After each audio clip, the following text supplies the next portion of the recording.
Hi and welcome to the Real Food Ladies cooking channel. This is our episode 2 and we're going to be making beautiful homemade pizzas from scratch. That's including the base and the base sauce. So first and foremost, grab a good glass of wine and cheers. Now first we need to make our yeast mixture. You're going to need 320 mils of warm water. That's about 105 to 110 Fahrenheit, 40 to 44 degrees Celsius. Can't be too hot, too cold. It's got to be, just right, like the Three Bears. So you're going to need 320 mils of that water. Put in 2 teaspoons of caster sugar and 2.5 teaspoons of dry yeast. And you need to give that a really good mix. And that sugar is going to feed what the yeast feeds off. And it'll grow and become live. And here is one I have prepared earlier. So you're going to have, it kind of looks like a beer with the big head on it. It's nice and foamy, and the water underneath is all nice and cloudy. So that's the yeast sort of doing its magic. I will put a still photo of what it should look like. So then what you're going to do is, you're going to get 3 cups of your 00 flour. 00 flour is a really finely milled flour and it's perfect for pizza and pasta making. So 3 cups of that into your stand mixer, with about 3 teaspoons of salt and 3 tablespoons of extra virgin olive oil. So just put it on slowly to start and pour it in.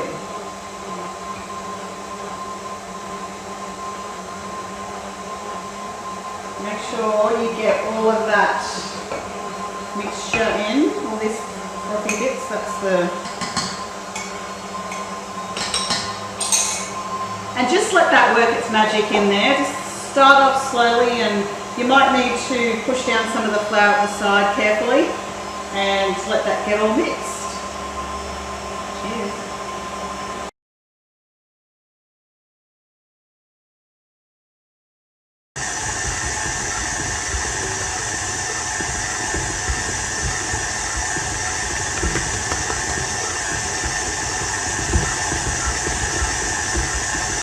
Okay, so now about after 10 minutes of mixing, that's going to come away from the sides of the bowl nice and cleanly. That's how you know when it's ready. So then you'll grab a clean dry tea towel, cover that, and find that warm spot in your house and leave it there until it doubles, triples in size. It depends on how warm that spot is, with how long it takes. Sometimes I forget it's there and it's there for a couple of hours and it's just risen beautifully. So go and do that. Grab your wine and relax.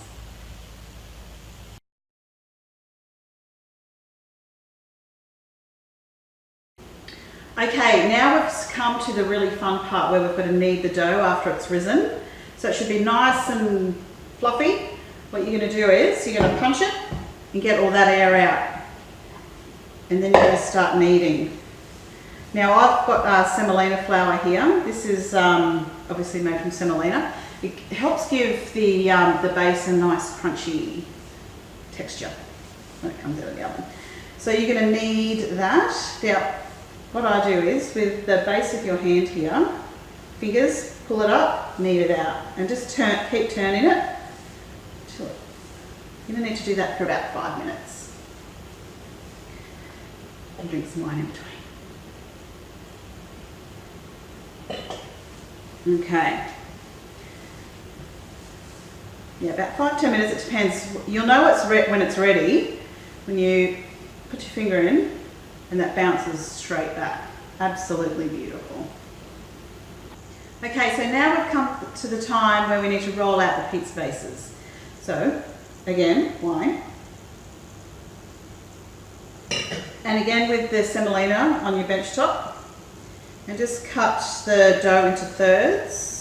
Or however, if you can make one huge pizza if you've got a big enough oven.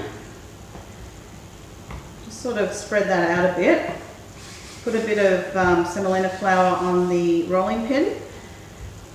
And I don't do perfectly round pizzas. These are handmade, they're rustic, they're delicious obviously.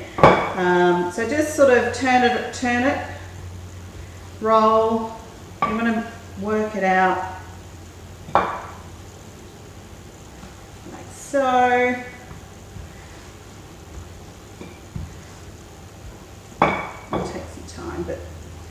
We got time.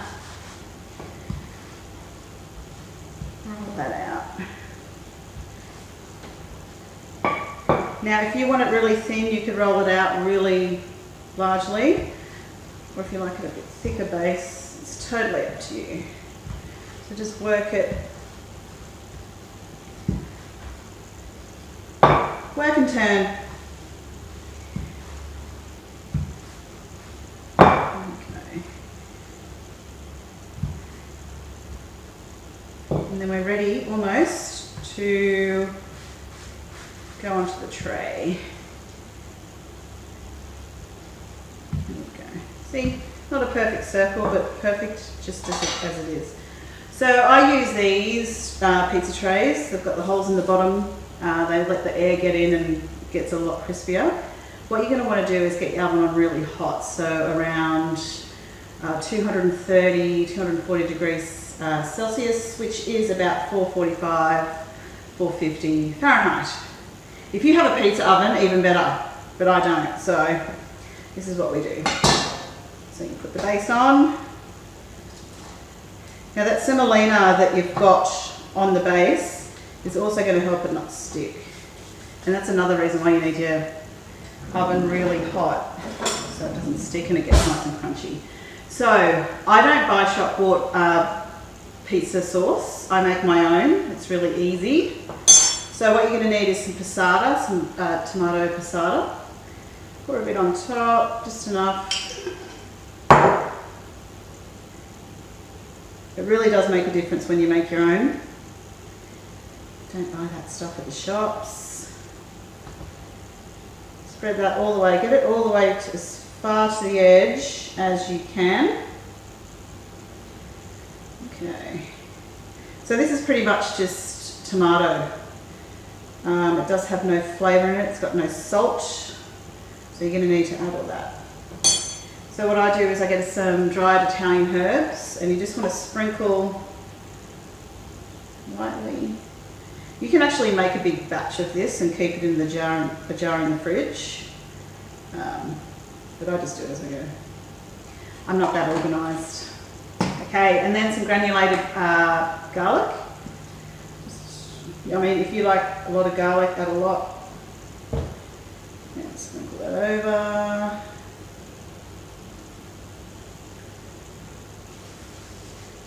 Like so.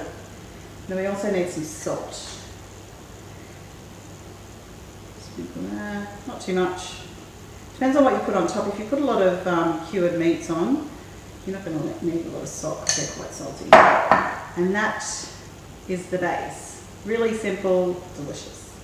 Now with the cheese, I've got some very big rules when it comes to pizza making.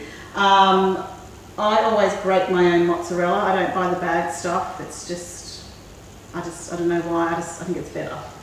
Do it yourself. Takes a little bit of time, but hey. So cheese always goes on top of the base sauce, but it goes underneath the toppings. Like so. You can put as much or as little as you like. Get it all the way to the edges there.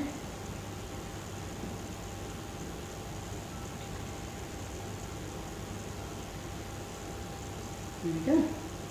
And then we're ready for our toppings. Cheers. Okay, so now we're ready to put our toppings on. Now this is another big rule I have when it comes to pizza making, is that you cannot have more than 3 toppings. That's just the rule. I don't know why, but it just, when you overcrowd that base, it just gets soggy and yucky and ugh. So 3 toppings max, that's what I say. More wine. So I'm actually just going to put 2 on today. I've got some sliced portobello mushrooms and some beautiful prosciutto di Parma. That's my attempted Italian accent. Let me know if that's any good, Italian people. So first I'll put on the prosciutto. So you just tear it up and put it all around. Depending on how much you like. Keep that on.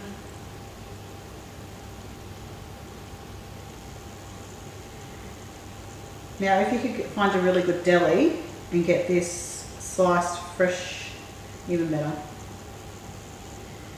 Okay, now the mushrooms.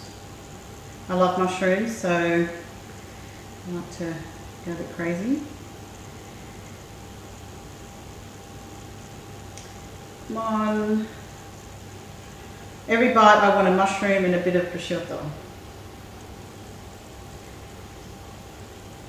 Okay. Now that oven should be really nice and hot now. We put that in.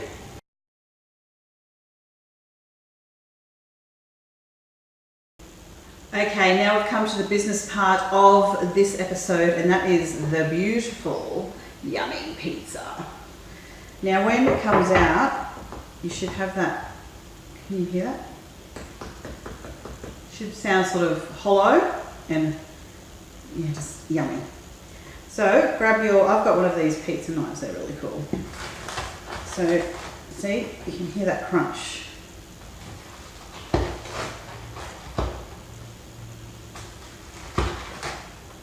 Slice it into how many other pieces you like, and you are good to go. So, cheers to that. Yum. I'm going to have a try.